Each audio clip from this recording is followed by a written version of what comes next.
Majlis Fatwa Mesir dalam fatwanya pada tahun 1942 yang lalu telah menetapkan bahawa harus seseorang wanita itu membaca Al-Quran tanpa menutup kepalanya, seperti dengan tudung ataupun telekung. Dan perkara yang sama telah pun diakui oleh Majlis Fatwa Jordan pada fatwanya yang ke-485 pada tahun 2010 yang lalu, yang mengatakan bahawa wanita tidaklah disyaratkan untuk memakai pakaian hijab ketika membaca Al-Quran.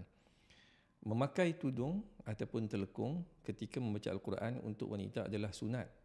Maknanya elok kita buat. Sunat dari sudut kalau-kalau lah. Kalau ketika sedang baca Quran, kita sampai pada ayat yang disunatkan kita sujud, iaitu ayat sajadah. Maka dalam situasi kita dah pun mengenakan telekung, maknanya kita sudah bersedia untuk melakukan sujud sajadah ataupun sujud tilawah pada ketika itu. Demikian juga, boleh seseorang itu membaca Al-Quran sambil berbaring. Seperti mana harus juga dia membaca Al-Quran sambil berjalan, sambil duduk, sambil bersandar dan sebagainya. Menutup kepala ataupun aurat bagi wanita yang membaca Al-Quran hanya wajib kalau dia membaca Al-Quran di khalayak ramai. Wallahu a'lam.